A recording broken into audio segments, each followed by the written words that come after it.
Welcome to our EQ Power Hour. On Monday nights at 7, we showcase different graduates who are experts in a range of topics to come on, do a 15, 20-minute TED style talk, and then open up the rest of the hour to questions so that we get to meet each other, we get to connect, interact. And so tonight, we have the pleasure of having with us a grad from 10 years ago who's still very active as a coach and contributor.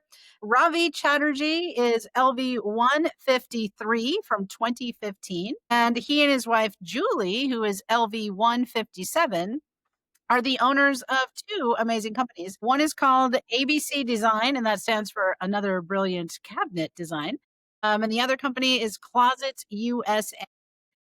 Ravi has been a designer 14 years and he's been in manufacturing for 6 years. So he knows a lot about both sides of home improvement, but also the best things to buy. And he's going to talk about that tonight. He's known for providing cabinets for every budget. He does commercial, he does residential.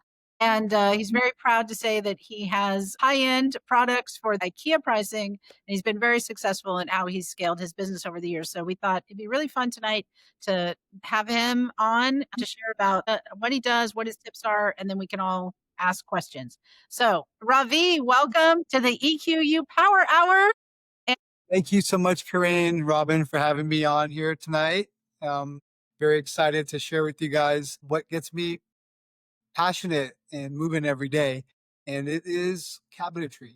So I've been in remodeling construction for about 15 years now, and then particularly in the cabinet business, 14 years. And when I first started in the industry, it was really fun because it was in LA, and my partner, who was my best friend, he connected me with some custom cabinet makers, and they would build inset cabinetry, and it was super custom and flush. Like you could get an island, like one piece, 8 feet long, like one box with all the doors and drawers in it. So my first experience with cabinets was like already the high end stuff.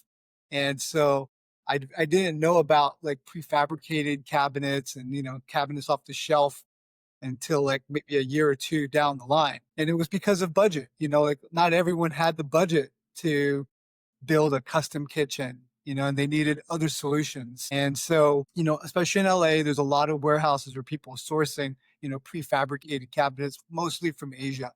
And so I learned that market, and, they have a lot of interesting products as well. And price point and speed was right there. So fast forward a few years later, I started working for a big manufacturer that was importing, cabinets and vanities, closets from overseas. And so I became a sales rep for this company. And, really quickly, when we moved out here to Vegas, things started growing very fast, because especially of availability and price point. So things were great all up until the tariffs started to come in. I don't know if you guys remember that. That's when President Trump first took office and he started putting tariffs on, you know, um, cabinetry and other remodeling product. And so when that happened, I kind of had to take a step back again. And that's when I got back into the custom world.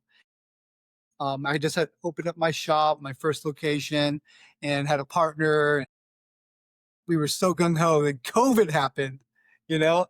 And so that really put a big wrench into things. Like we were really busy during that year, but at the same time, it was just like very difficult to operate. But during that time, I learned a lot of different tricks of how to like really hone into my cabinet business and the custom side of things. And so now what I do, I supply cabinets for every budget. So from the high end, luxury, custom options to semi-custom cabinets, as well as the prefabricated stuff that you can get really fast and available in a couple days. So we've covered all of that. Um, what I like best in my business is being able to supply custom at a price that no one else can. So like when you go to IKEA, like you see certain things, but that's it. You say, but I wanted the drawer to be wood instead of metal. Well, it's not available, you know, but with me it is. So, that's what really helped me grow here in Vegas, where I've been able to offer people all types of selections at a price point you really can't find. And for that reason, I've been supplying, home builders, smaller home builders, custom home builders here in town, contractors, as well as other designers. And, people ask me all the time, like, Ravi, how can we do projects, on a budget? And I tell them, hey, right now, all the information you want is online. Like, you can go on YouTube and, YouTube University, anything, and find out, how to build something. Now it's just a matter of sourcing the products, the raw materials, and having the know-how and tools to work with them. So I know Kylie's, watching right now, Kylie Bile in Florida, and I was watching her videos that she was doing when she was putting together a DIY project in her tiny home. And I had questions I never got to ask you, Kylie, but, like how you were making those cuts on the melamine and then putting, like the edge tape. I know that that process isn't very easy, especially if you don't have like an edge bander or a really sharp blade to make, precise cuts. So that's something that we offer. I was just someone just reached out to me near and dear to my heart, Jace Edwards, hit me up, LV204. He was asking me, hey, I'm doing a project up in Utah, building a restaurant, and I want some like material, but I just need it like cut to size, just cut to size, and then shipped up to me. And he didn't know how to do that. And I told him, yeah, we could definitely do that. And I gave him a price for it. I think he was pretty mind blown, like, wow, really? That's it? And, and it's going to work out. So we're in the process now, making sure he gets all the parts for that project properly ordered.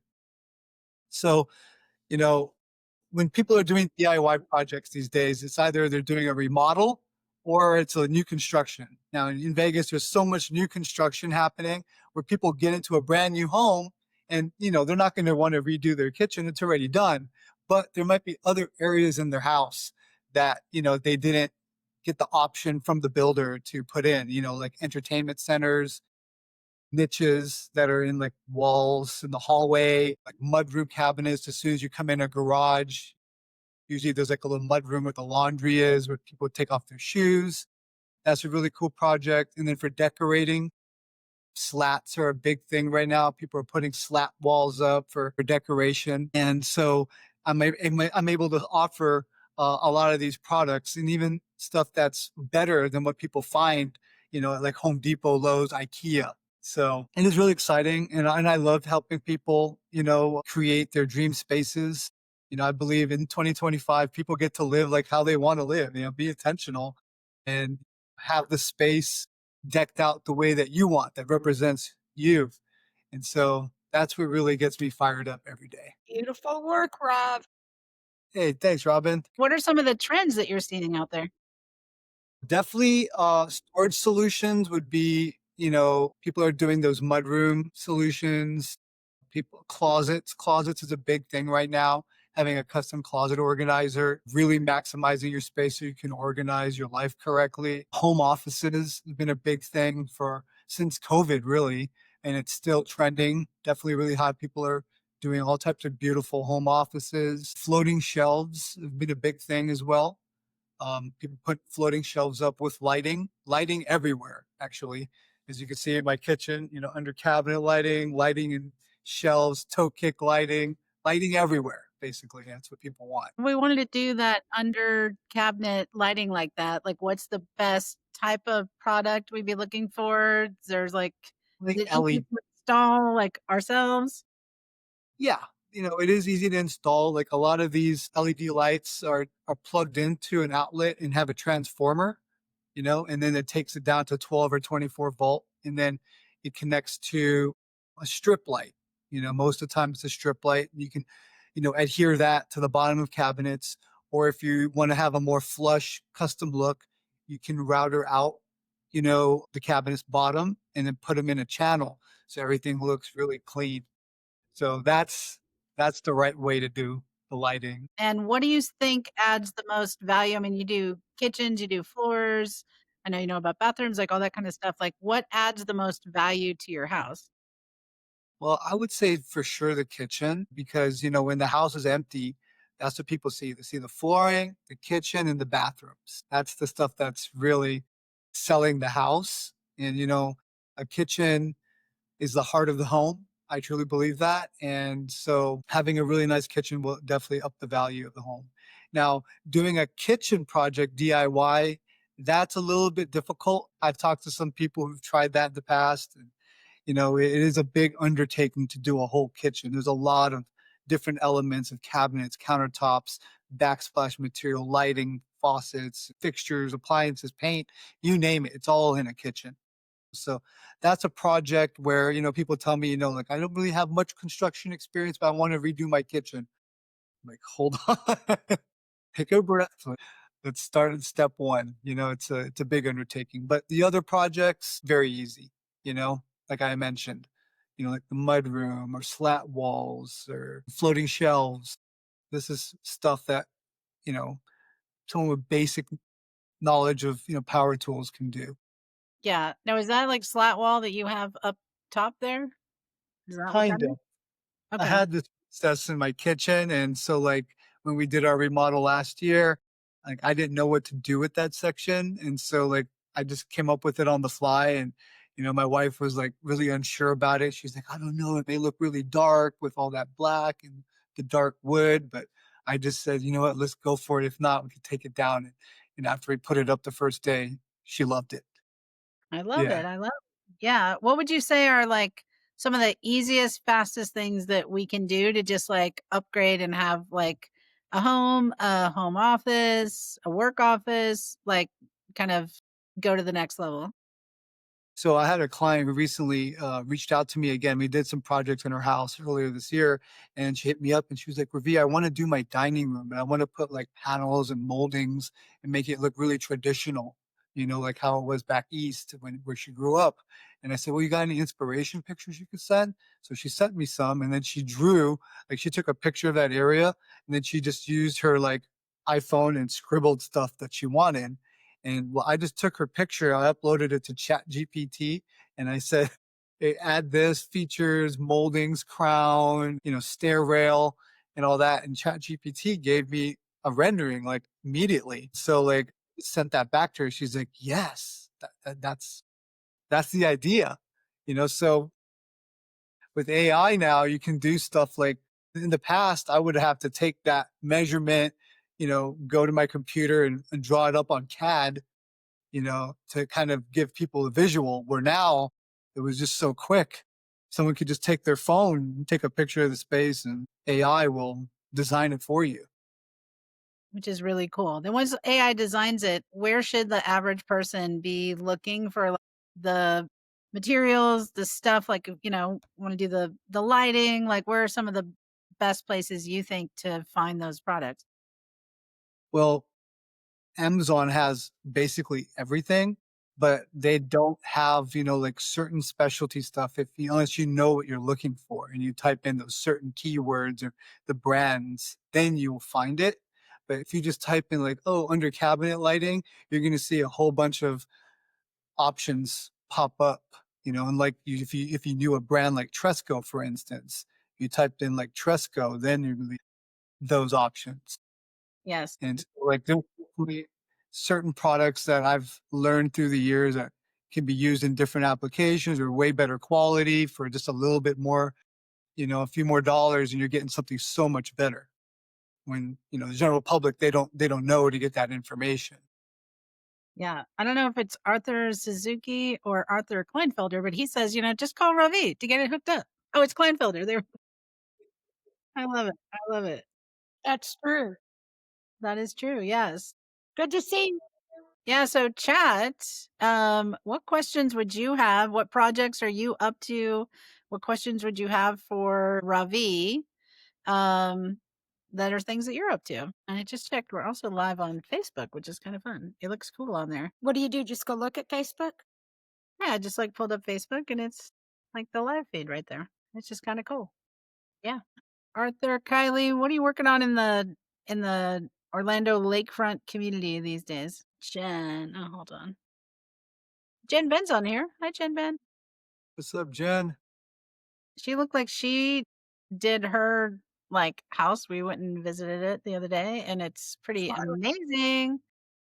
Jen, it looks like you've done renovations in there. So great job.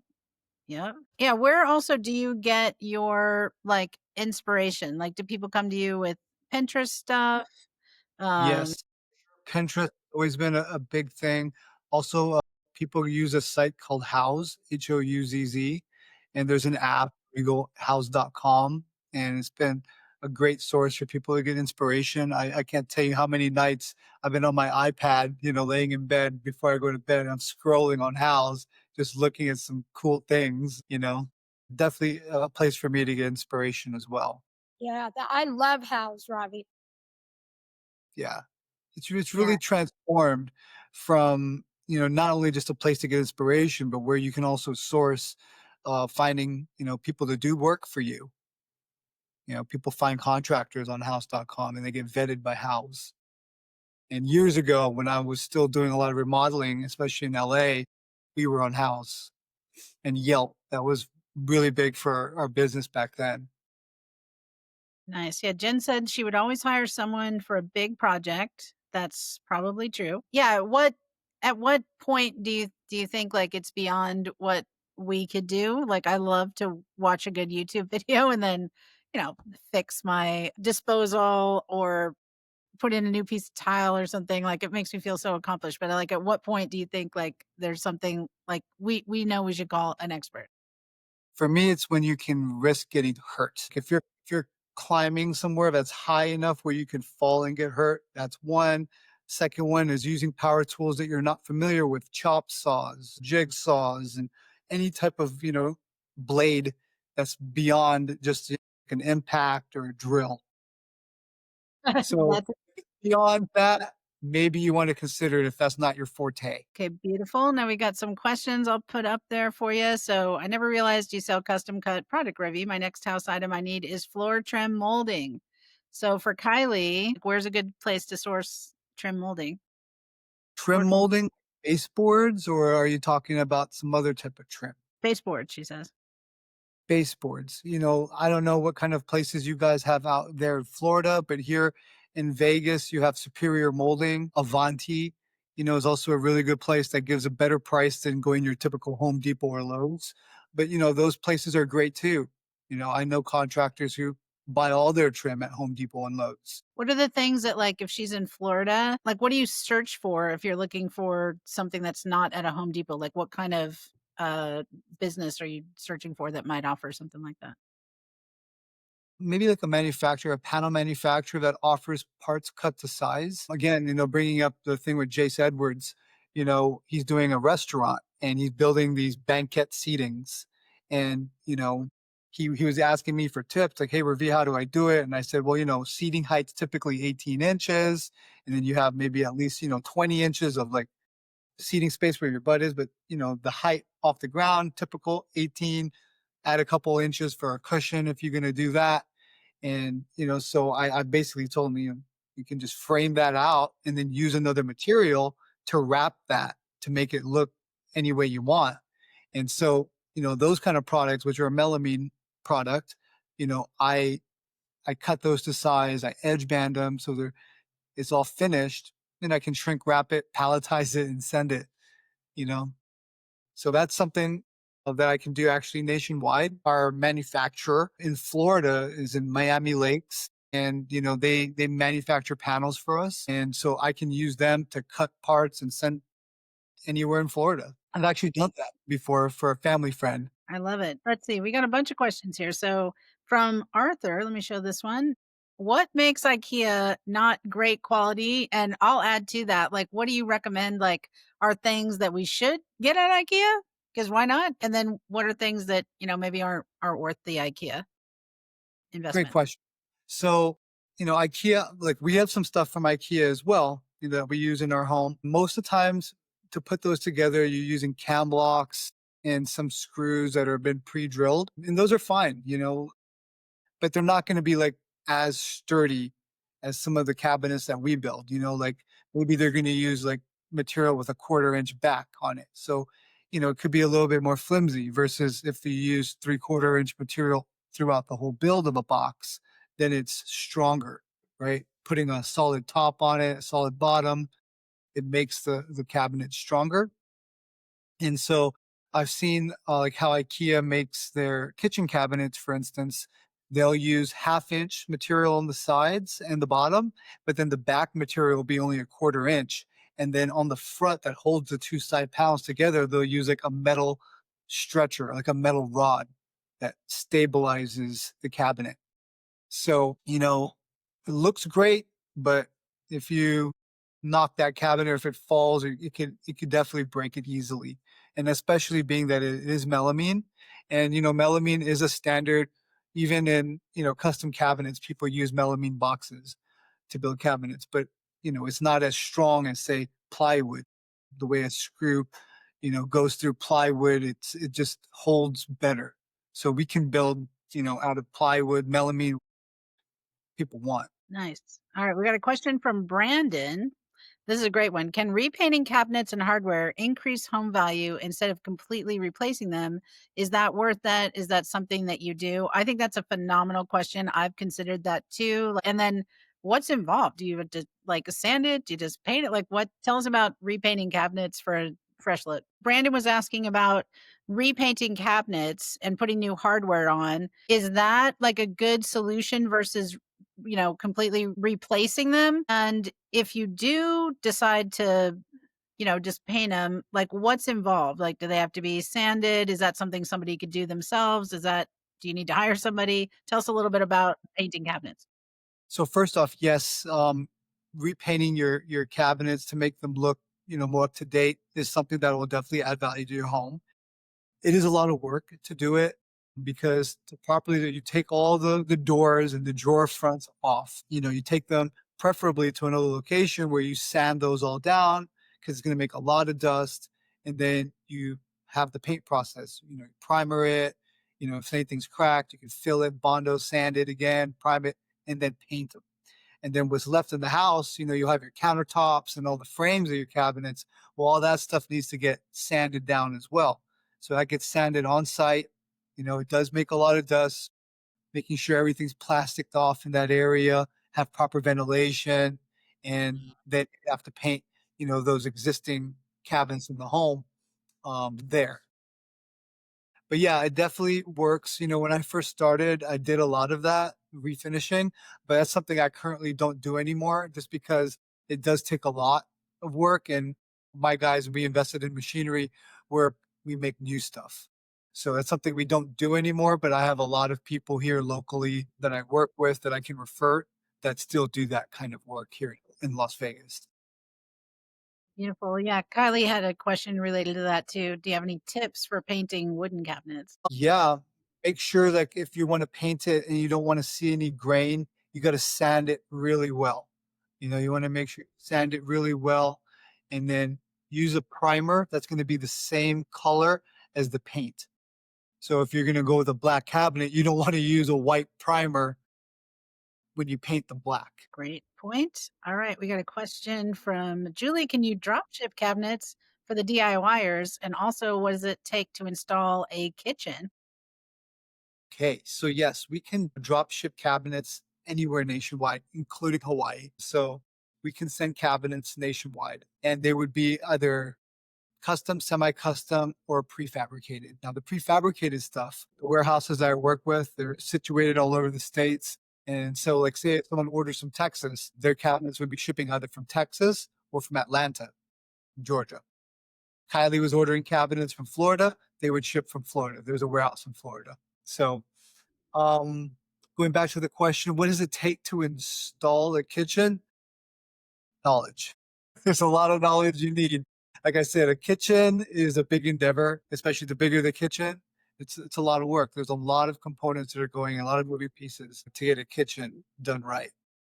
So that's something that I wouldn't, recommend for someone to do DIY unless they are knowledgeable and they have the back. Got it. Arthur says he repainted his kitchen cabinets and it was a giant pain. Yes, I do remember when he painted his cabinets, and but he did a great job. You know, All right, we've got Cliff.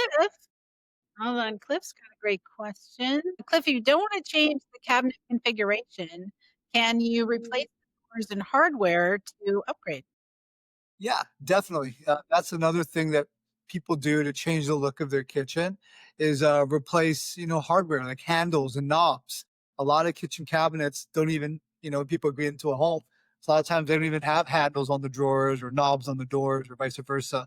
And so putting on the hardware can actually really change the look and the feel of your kitchen. Also, replacing the doors is something. But again, when you replace the doors, then you have to worry about, all right, the existing frames.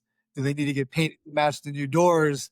So that can open a new whole can of work. But putting the handles on, super simple. They even sell the handle jigs you can buy, where you buy your handle and it shows, all right, say your holes are bore to bore, are like 6 inches. You set up the jig for that, and you can just go put them on each drawer, mark them with a pencil, and then you know how to drill. I like that. I like that. And what about, if you're going to replace the doors? You said you've been a designer for 14 years.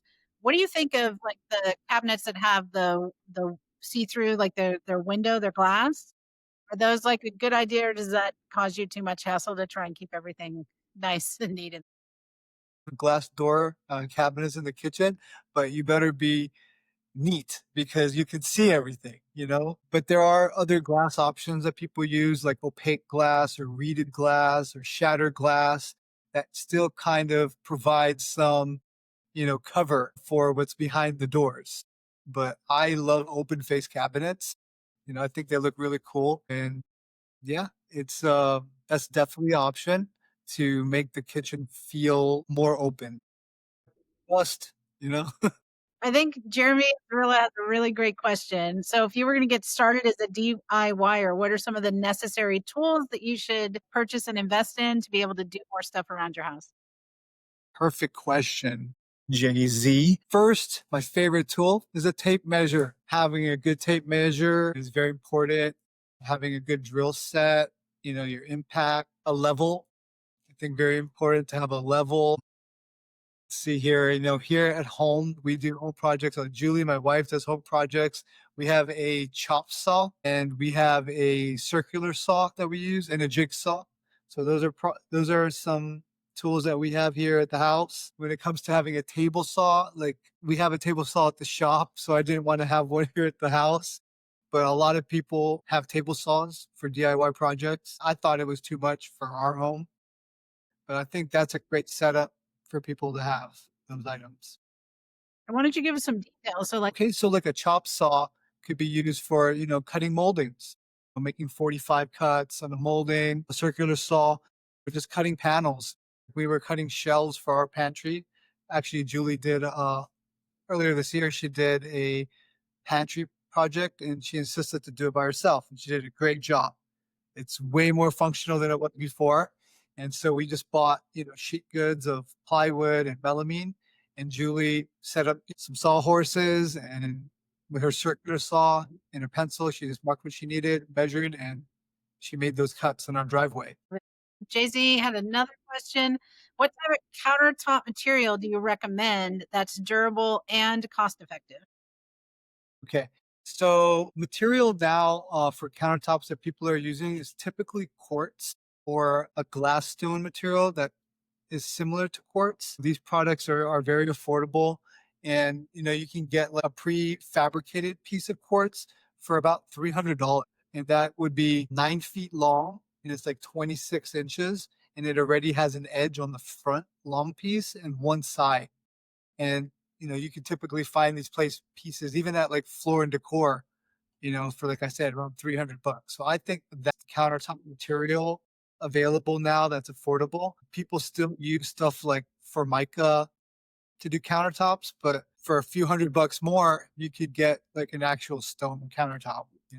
So I wouldn't personally use Formica or Corten, especially in like a home. What are the best kinds to use that, like you can put a hot pan on and it's not going to destroy the look of, your countertop? So I always recommend when people are putting like hot pots and pans on top of the countertop, use a trivet. Put a trivet down first before putting it on, because a lot of the quartz, especially a hot pot, if you put it on, it's a light color like white, it could leave you a mark. Right? Now these quartz, they have dyes and antimicrobials in them, and they will change color. They'll discolor after a certain temperature.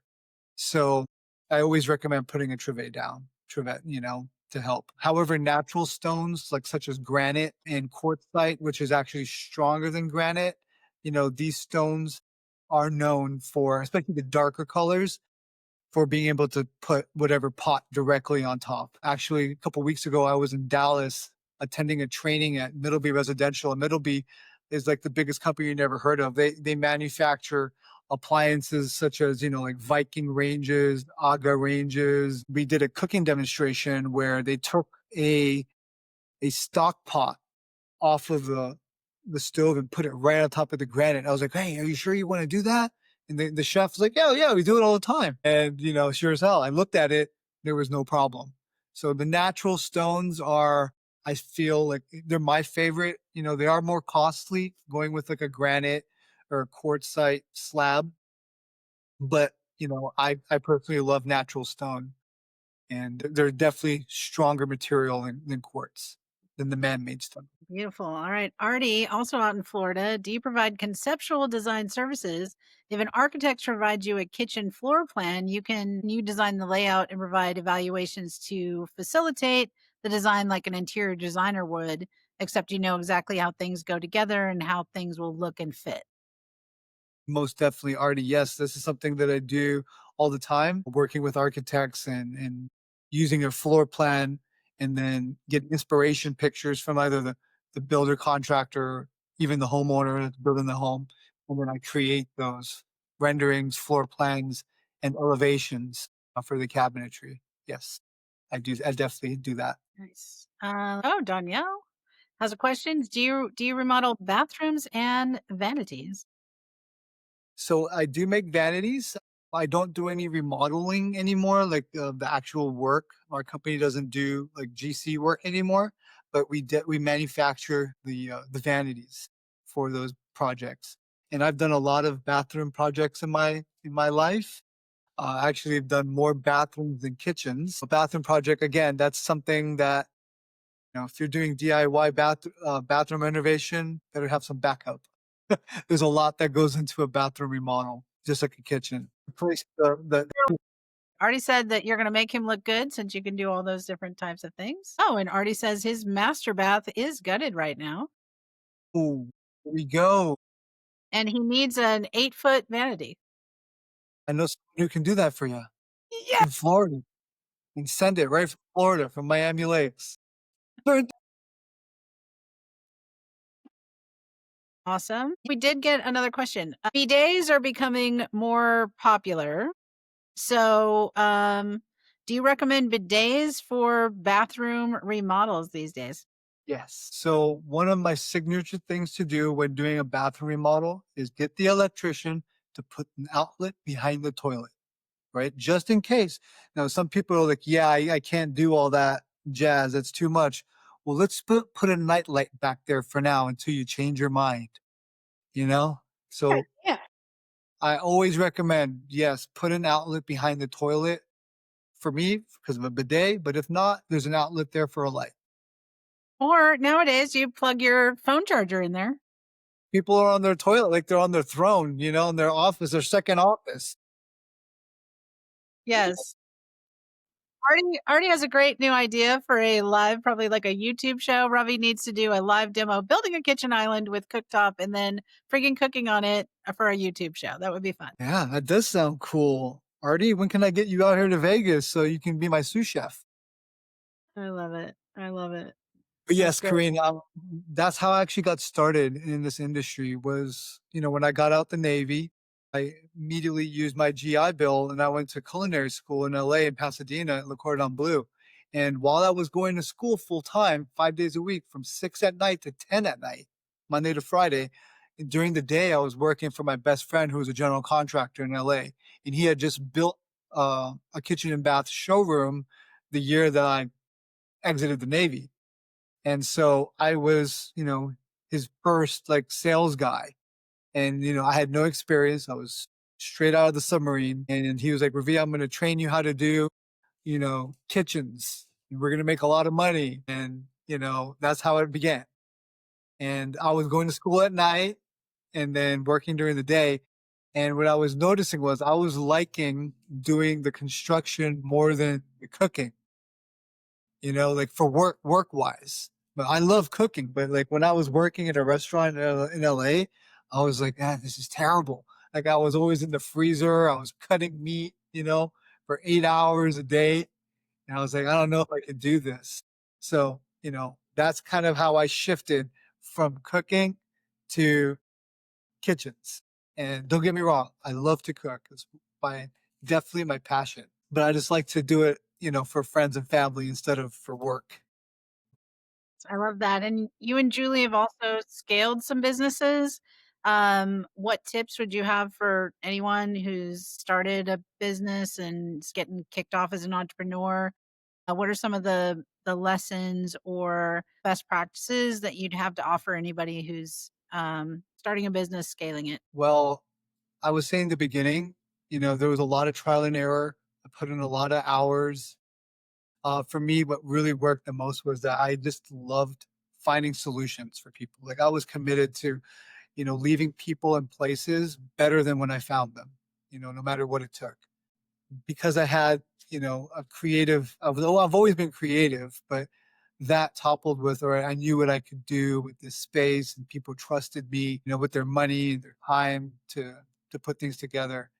And so that's been my driving force ever since, was doing things, finding creative solutions for people to live better. I So love- my advice would be, you gotta love it. You just gotta love what you do.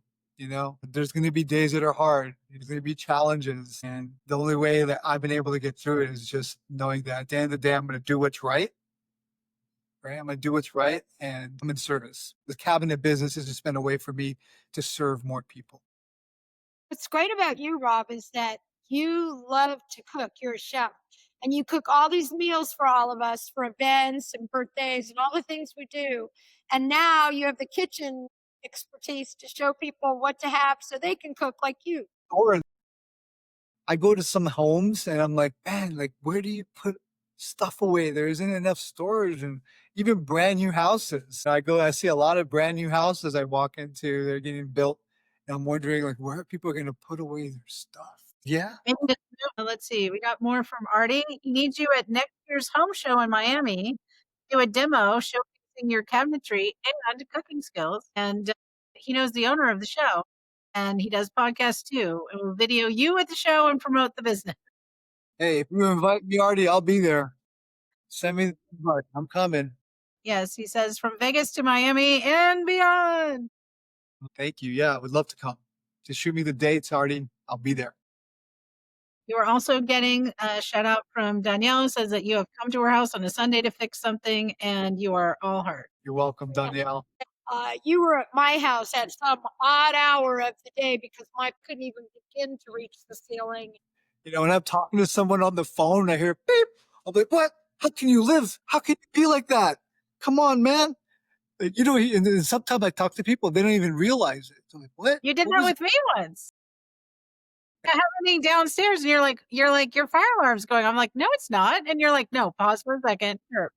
And so I went and I bought like 8 of those 9-volt batteries because they all seem to go the same week. And I just changed them all out. Yes. But you caught that. And I had not, I've been living with it. I didn't even hear it downstairs. Yeah. Euro Cabinets is on and they want to know paint versus melamine. You know, for those who don't know what melamine is a core, which is basically pressed wood. And so they're making sheet goods out of this, where they take melamine products, pressed wood products, and then they're applying a laminate to it. So a laminate could be like a textured material that looks like wood, or it could look like brushed concrete, right? Or you could put a flat material on it, like a matte finish or a gloss finish. So these materials are now super popular here in the States, and they've been around in Europe for years, where people have been using, those kind of products. But now they're here front and center, and people are using them from all types of projects, from multi-million-dollar homes, to apartment complexes. And I personally love them. It's an easy product to work with. It's very fast. You can basically You fabricate it, you edge band it, and you're ready to assemble. Versus, having to paint something, you can you have to paint it, you have to prep it, and be careful with it because it'll scratch easy. So I love the look of paint. Trust me, there's so many different options of paint colors. But now with all the laminates, there's so much options of laminates too. And for price point, it's definitely there. People are using a lot of these laminate products and they look great. Most people can't even tell. Awesome. So yes, to answer creative Euro cabinets, I definitely would say I am a fan of the Melamine products for sure. Uh, I just want to thank everyone for making the time to join today and connect with all of us and ask questions. If you have anything you're working on particularly and you just need some advice, don't hesitate to reach out to me. If you got my number, you can shoot me a text. If not, social media, and you know where to find me always at Choice Center as well. So guys, thanks again for joining and tuning in. I can't wait to see you guys again. Thank you, Ravi. And on our website, there's a link on the menu that says EQ live shows. You can go to that, and there's links to his website for his cabinet company and closets. Ravi, we want to thank you from the bottom of our hearts. And Julie, thank you. Thank you, everybody, for being here. Thank you, Ravi and Julie, for all that you do, all you contribute, and for all your great DIY tips. Raquel also says hi and thank you. So see you next Monday. Bye. Thank you. Good night.